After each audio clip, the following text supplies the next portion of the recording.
안녕하세요. 역사를 사랑하는 청년 윤동현입니다. 2020년은 5.18이 일어난 지 40주년이 되는 해입니다. 그리고 광주에서는 5.18 40주년을 기념하기 위해 많은 기념 행사와 전시가 열렸습니다. 저는 전시를 보는 것이 취미인데요. 이번 영상에서는 5.18 40주년 특별 전시를 보고 와서 제가 느낀 점에 대해서 한번 이야기해 보겠습니다. 5월에는 광주에 여러 전시가 열렸습니다. 제가 확인한 것은 15개였고 그 중에 14곳을 다녀왔는데요. 국립아시아문화전당, 광주시립미술관 금남로 분관, 5.18 민주화운동 기록관, 5.18 기록재단 등 공공기관이나 5.18 관련기관에서 주최하는 전시도 보고 이강하미술관, 은암미술관, 양림미술관 등 갤러리에서 하는 전시도 보고 왔습니다.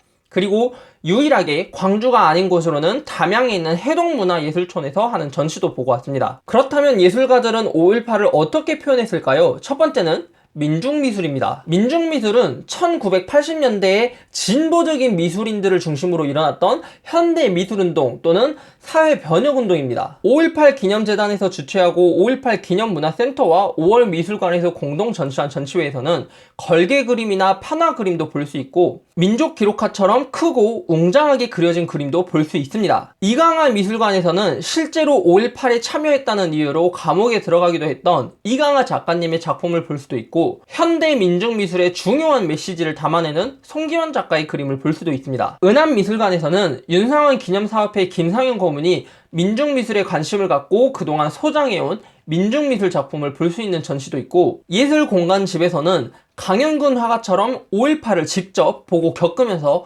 그 사건에 대한 인상과 자신의 내면을 표현한 작품을 볼 수 있었습니다. 이런 민중미술 그림을 보다 보면 가슴이 진심으로 뜨거워지는 것을 느낄 수 있습니다. 몇몇 미술관에서는 이 민중미술의 정신을 그대로 물려받은 작가들도 볼 수 있었는데 이 미술의 주류는 지금까지도 이어져 왔고 앞으로도 이어질 것입니다. 두 번째는 분노입니다.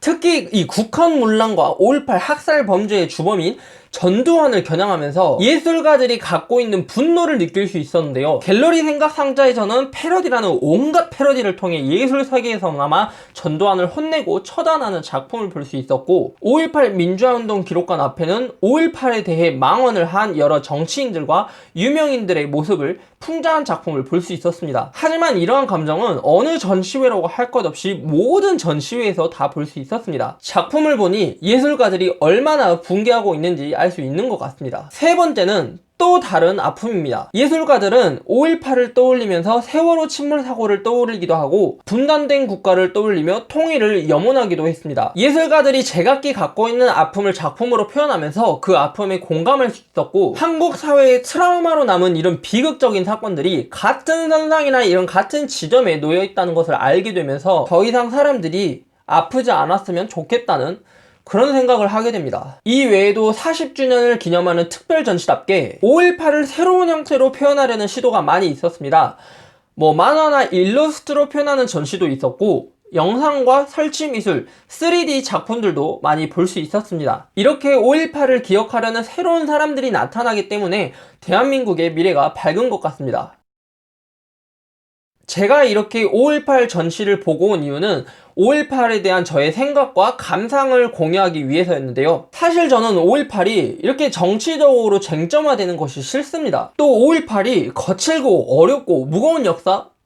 슬프고 아픈 역사가 아니라 쉽고 가볍고 재밌는 역사였으면 좋겠고 교과서에 나오는 다른 역사적 사건들처럼 하나의 역사적 사건으로 기억되었으면 좋겠습니다. 우리의 일상 주변에 가까이 있는 것, 또 우리 삶을 둘러싼 사회, 그 사회를 이루는 요소 안에 민주주의가 있었고 그 민주주의를 이룩해내는 과정에 5.18이 있었다는 것, 그 정도로 기억되었으면 좋겠습니다. 그렇게 되었을 때 5.18은 예술의 소재가 될 수 있고 콘텐츠의 소재가 될 수 있습니다. 그리고 우리 사회에 더 많이 확장될 수 있습니다. 저는 5.18이 광주의 역사가 아니라 대한민국의 역사가 되었으면 좋겠습니다.